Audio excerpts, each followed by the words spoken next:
Did you think I need to pack this in? Never. Why not? I don't ever give up.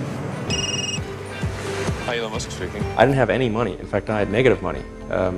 I had huge student debts. Like, I have a bunch of houses, but I don't spend a lot of time in most of them. I couldn't afford a place to stay and an office, so I rented an office instead because I got a cheaper office than I could get a place to stay, and then I just sort of slept on the futon. And a few years ago, people were laughing at you.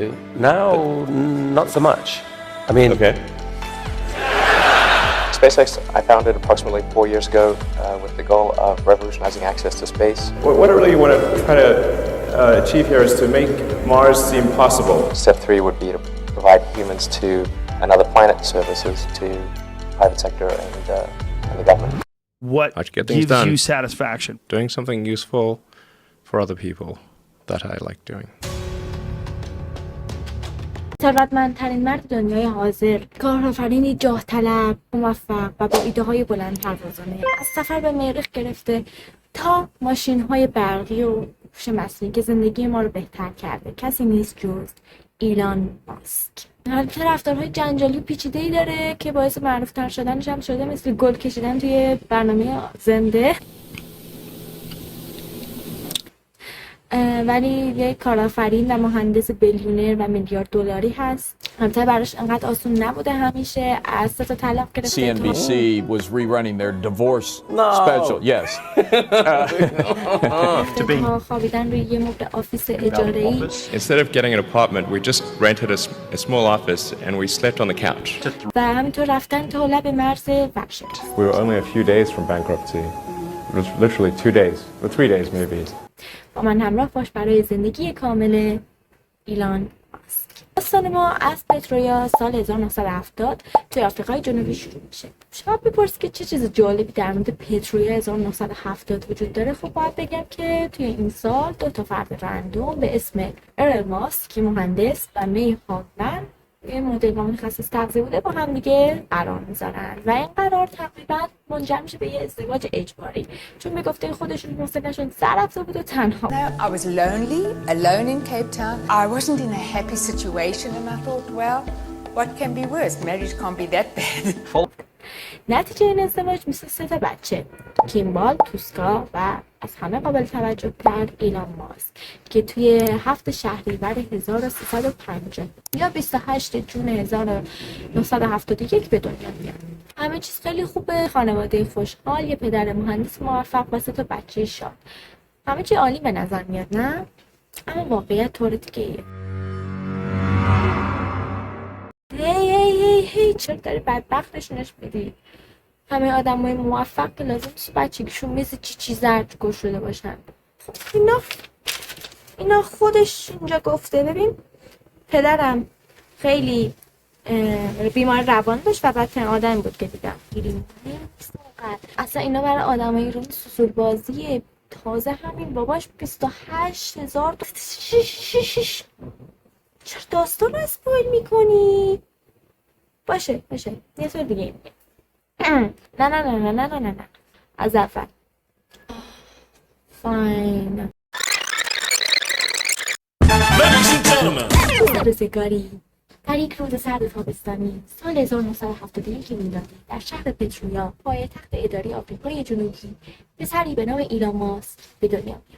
نه از همون بچگی متفاوت بود. روی از جلوم رد شد.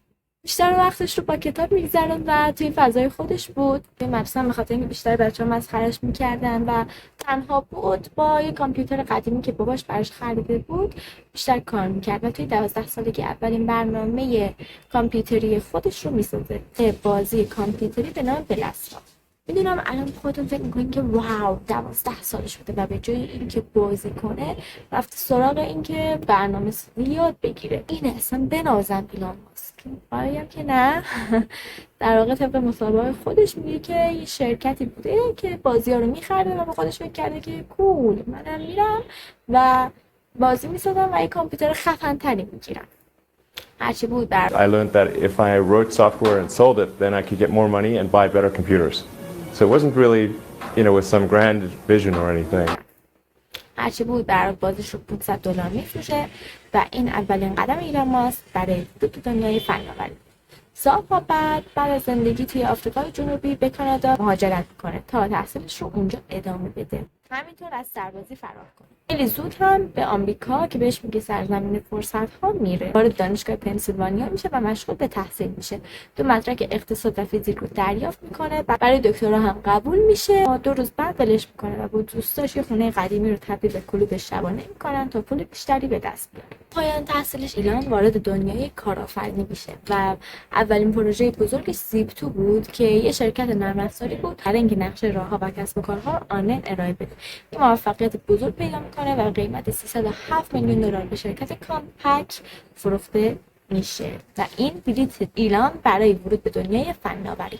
اما ایلان به این رضایت نداشت و دنبال یه دنیای بزرگتری بود طوری که بتونه دنیا رو تغییر بده. برای همین با برادرش x.com رو بنیانگذاری میکنن که بعدا تبدیل به پیپال میشه. یه سرویس مالی آنلاین بوده که امروز یکی از بزرگترین سرویس های پرداخت الکترونیکی به شمار میره. اما حتی پیپال هم برای او کافی نبود. اون همیشه به ستاره ها نگاه میکرد و رویای سفر به فضا رو در سر داشت. همین در ایلان شرکت اسپیس ایکس رو بنیانگذاری میکنه. هدف او ساده و کم کردن هزینه‌های سفر و به وجود آوردن امکان زندگی انسان‌ها بر روی سیارات دیگر.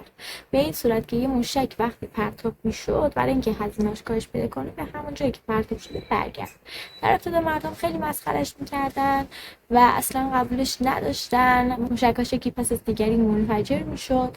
حتی ناسا هم از همکاری با ایلان ماسک سر باز زد. اما ایلان تسلیم نشد و با پشتکار و اراده قویش بر همه چالش‌ها مقابله کرد و امروز اسپیس اولین شرکت خصوصی است که موشکاش با موفقیت به فضا پرتاب شده و حتی به ایستگاه‌های بین‌المللی هم رسیده. ایلان فقط به فضا قانع نبود و به زمین هم اهمیت میداد. برای همین تسلا را خرید و به دنبال ساخت خودروهای الکتریکی افتاد تا به مردم ثابت کنه که خودروهای الکتریکی نه تنها ممکن بلکه میتونن جذابتر از خودروهای بنزینی هم باشن. امروز تسلا یکی از بزرگترین شرکت‌های خودروسازی به شمار میره. اما باز هم اینا کافی نبود. او به انرژی‌های پاک هم اهمیت میداد و به خاطر همین سولار سیتی رو تأسیس میکنه تا بتونه برق رو برای مردم از طریق انرژی خورشیدی تأمین کنه. اما بازم اینا کافی نبود و وارد پروژه عجیب غریب مانند هایپرلوپ هم میشد. در نهایت ایلان ماسک یکی از بزرگترین مخترعان و کارآفرینان در زمان ما به شمار میرود. نه تنها در پی کسب ثروت بلکه در پی تغییر دنیا و بهبود زندگی مردم هم بود. زندگی ایلان ماسک الگوی بسیاری از جوانان است که به دنبال هدفهای بزرگ خود میروند. امیدوارم از این ویدیو لذت داشته باشی.